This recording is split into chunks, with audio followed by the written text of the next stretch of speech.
एक नई वीडियो के साथ आज मैं फिर हाजिर हूं, आपका होस्ट और दोस्त विक्रांत जोशी। आपका स्वागत करता हूं मैं आर्मी शॉर्ट्स में, जिसमें हम लेके आते हैं बल्कि स्पेस और डिफेंस न्यूज की टॉप खबरें। तो चलिए जान लेते हैं। अपनी सबसे पहली खबर की बात करेंगे तो वो फिनलैंड की आर्मी की तरफ से आ रही है। फिनलैंड की आर्मी ये चाहती है, फिनलैंड की एयरफोर्स ये चाहती है, उनकी सेना ये चाहती है कि उनके पास जो फ्लीट है F-18 की उसको चेंज किया जाए, जो कि 25 से रिटायर होना स्टार्ट करने वाले हैं। अब वो नए एयरक्राफ्ट खरीदने की कवायद में जुट गए हैं। तो उनके द्वारा जो एयरक्राफ्ट नया खरीदना है वो भारत को कैसे प्रभावित कर सकता है। एक्चुअल में उसका जो प्रोग्राम है HX, उसमें जो एयरक्राफ्ट खरीदने का मन फिनलैंड ने बनाया हुआ है, उसमें राफेल है, उसमें यूरोफाइटर टाइपून है, उसमें सैब का ग्रिपीन है, इसके अलावा लॉकहीड मार्टिन का F-35 है। F-35 को छोड़ के सारे एयरक्राफ्ट भारत को भी ऑफर किए गए हैं MMRCA 2 के तहत। और जो उनका F-18 वाला एयरक्राफ्ट जिसको वो रिप्लेस करना चाहते हैं, उसका ब्लॉक 3 भी उनको ऑफर किया गया है। क्योंकि फिनलैंड में कई वेंडर उपलब्ध हैं, सब सिस्टम देने के लिए कई वेंडर उपलब्ध है, इसलिए बोइंग उनसे कह रहा है कि सुपर हॉर्नेट का ब्लॉक 3 ही वो फिर से खरीद लें, ताकि इसमें आसानी रहे उनको एयरक्राफ्ट प्रोवाइड करने में। पर फिनलैंड की आर्मी ने, फिनलैंड की सेना ने अभी केवल RFI जारी किया है। 4 या 5 कंपनियों को उन्होंने इसका ऑफर देने को कहा है। तो यहाँ पर 2 चीज भारत को प्रभावित करती है। पहला तो मैंने आपको बताया, जो एयरक्राफ्ट उनको ऑफर किए गए हैं वही एयरक्राफ्ट हमें भी ऑफर किए गए हैं। तो फिनलैंड के द्वारा जो एयरक्राफ्ट खरीदे जाएंगे वो कहीं ना कहीं भारत के द्वारा जो एयरक्राफ्ट खरीदे जाने हैं उसको प्रभावित कर सकता है। उनका जो एयरक्राफ्ट का एक बैकग्राउंड बनता है कि इस सेना में इस्तेमाल किया जा रहा है, इस एयरफोर्स में इस्तेमाल किया जा रहा है, वो कहीं ना कहीं भारत के जो निर्णय है उसको भी प्रभावित कर सकता है। पर F-35 इसमें नहीं है, तो भारत को ज्यादा जो चांस रहेगा वो यूरोफाइटर टाइपून या राफेल्स में रहेगा, या जो रशिया का MiG-35 है उसमें रहेगा। पर जो दूसरी बात है, उनकी ये फ्लीट 2025 में रिटायर होने वाली है और उन्होंने इसकी कवायद अभी से स्टार्ट कर दी है। 2020 है और RFI जारी कर दी गई है। MMRCA 2 के तहत हमें भी एयरक्राफ्ट खरीदने हैं, पर हमने RFI अभी तक जारी नहीं की है। ये बेसिक डिफरेंस है भारत और फिनलैंड में।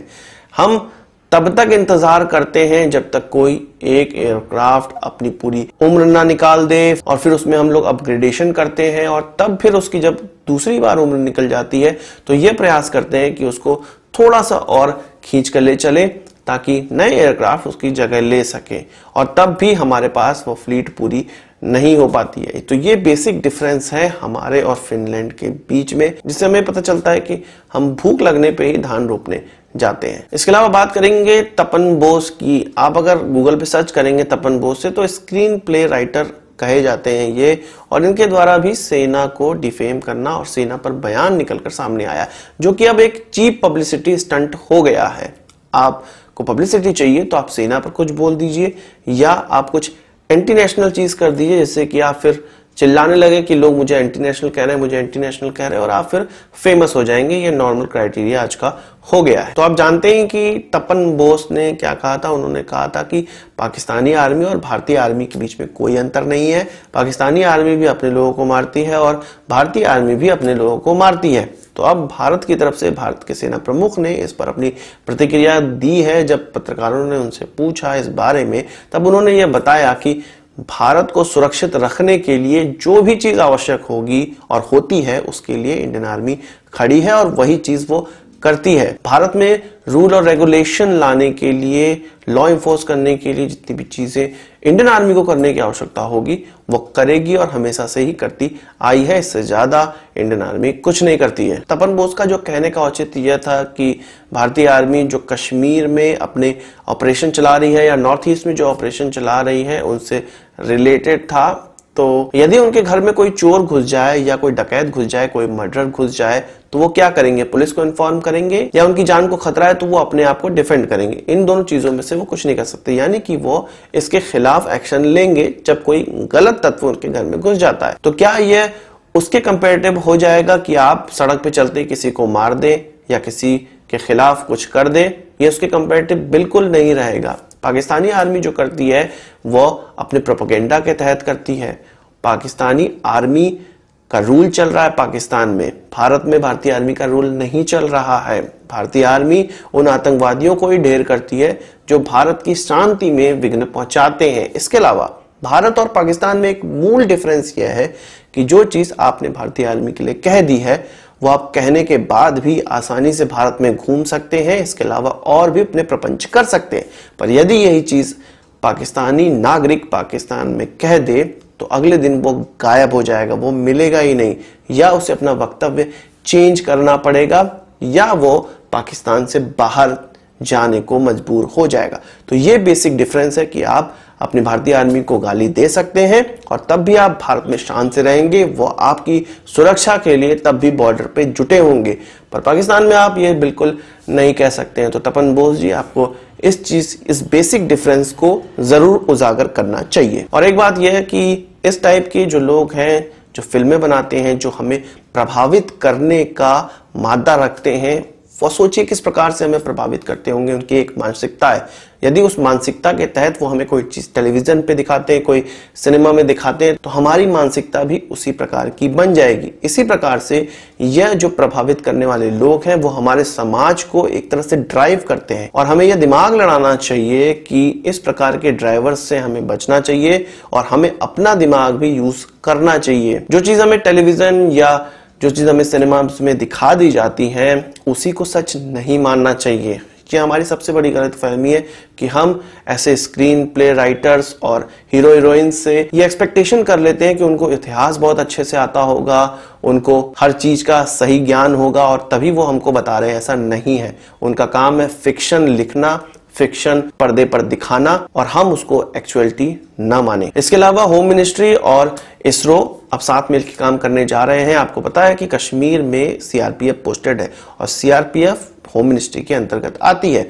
अब सीआरपीएफ यानी कि होम मिनिस्ट्री और इसरो ये प्लान बना रहे हैं कि कहां पे सीमा पर ऐसे लोकेशन है जहां पर घुसपैठ होती है और कहां पर हमें ऐसे व्यक्तियों की आवश्यकता है जो कि इस घुसपैठ को रोक सकते हैं। ऐसे जगहों का मैप बनाया जाएगा, ऐसे जगहों को चिन्हित किया जाएगा और ऐसी जगहों पर लगातार निगरानी रखी जाएगी अपने सैटेलाइट से, जो कि हो सकता है कार्टोसैट सीरीज के ही सैटेलाइट हो। अभी इसकी घोषणा नहीं की गई है, इसका कोई डिस्क्लोजमेंट नहीं किया गया कि कौन सी सैटेलाइट का इस्तेमाल इस प्रकार की चीजों में किया जाएगा। हम जानते हैं कि हमारे पास विभिन्न सैटेलाइटें हैं और अभी कतर के एक स्टेडियम की भी सैटेलाइट इमेज, बहुत क्लियर इमेज इसरो ने लॉन्च की थी। तो इस प्रकार की हमारे पास कैपेबिलिटी है।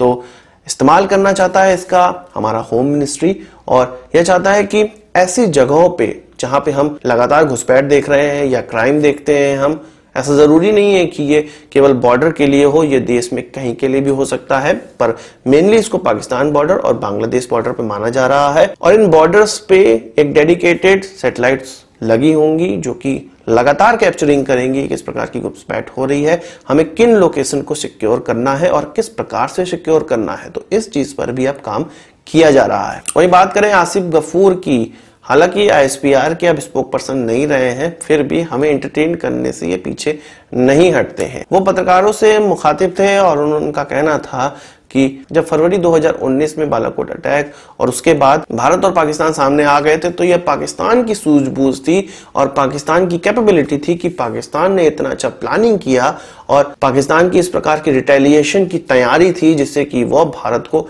युद्ध करने से रोक पाए। अब पाकिस्तानी भी ये कहने लगे हैं कि उनके पास बहुत दिमाग है। उनका यह कहना था कि कमर बाजवा के अगुवाई में ऐसा काम किया गया, ऐसा दिमाग लड़ाया गया कि ये जो वॉर सिचुएशन थी जिसमें कि साउथ एशिया रीजन में घमासान हो सकता था, उसको पाकिस्तान की सूझबूझ ने रोका। तो आसिफ गफूर का मानना यह है कि कुछ लकड़ी के पुल नदी की धारा को रोक सकते हैं। उनको यह नहीं पता है कि जब नदी में बाढ़ आती है तो इस प्रकार के लकड़ी के पुल तहस नहस हो जाते हैं और दूर दराज के इलाकों में लकड़ी जलाने के काम आते हैं। जब पत्रकारों ने उनसे यह कहा कि भारत आपके ट्रांसफर से खुश है, आपको आपकी पोस्ट से अब दूसरी पोस्ट दी जा रही तो इससे खुश है, तो उनका कहना था कि यदि भारत उनके ट्रांसफर से खुश हो रहा है तो यह उनके लिए बहुत फख्र की बात है। अरे भाई, भारत खुश नहीं हो रहा है, भारत आपके रहने से खुश होता था, हमारा बहुत अच्छा एंटरटेनमेंट होता था। अब वो एंटरटेनमेंट शायद इफ्तिकार हमें दे पाए या ना दे पाए, पर हम मिस आपको जरूर करेंगे, आपके एंटरटेनमेंट के लिए तो जरूर मिस करेंगे। उनका यह भी कहना था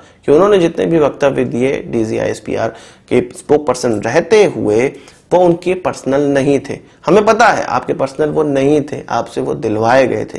ये कोई बहुत बोलने की बात नहीं है, ये हमें पता है। इसके अलावा बात करेंगे एक विदेशी सैटेलाइट की जो कि हमारे PSLV C49 में अब लॉन्च होने वाली है। फरवरी में हो सकता है एक लॉन्च हो PSLV का, जिसमें कि क्लेओस एक कंपनी है उसके द्वारा कुछ सैटेलाइटें लॉन्च की जाएंगी, जिसको कि क्लेओस स्काउटिंग मिशन कहा जा रहा है। इसके तहत 4 सैटेलाइटें लॉन्च की जाएंगी और इससे ज्यादा भी सैटेलाइटें अभी लॉन्च होनी है, पर इस मिशन में, इस लॉन्च में केवल 4 सैटेलाइटें शामिल होगी, जिसका एक कॉन्स्टेलेशन बनाना है उनको। कॉन्स्टेलेशन का काम यह होगा कि जितने समुद्री क्षेत्र हैं उनकी फोटोज खींचकर उसको ऐसे ऑर्गेनाइजेशंस या ऐसे देशों को बेचना जो कि इसके बदले में उनको पैसे दे। और इन फोटोज में यह साफ साफ दिखाई दे रहा होगा कि सी में कहाँ मूवमेंट हो रही है, कहाँ पे ज्यादा शिप घूम रही है, या आप समझ सकते हैं कि जो जासूसी करने वाली ऑर्गेनाइजेशन है वो इनसे सारी जानकारी लेती रहेंगी, या ऐसे देश जिनके पास अपने सैटेलाइट नहीं है और उनको जानकारी चाहिए तो ये बेचेंगे उनसे उचित मूल्य लेके।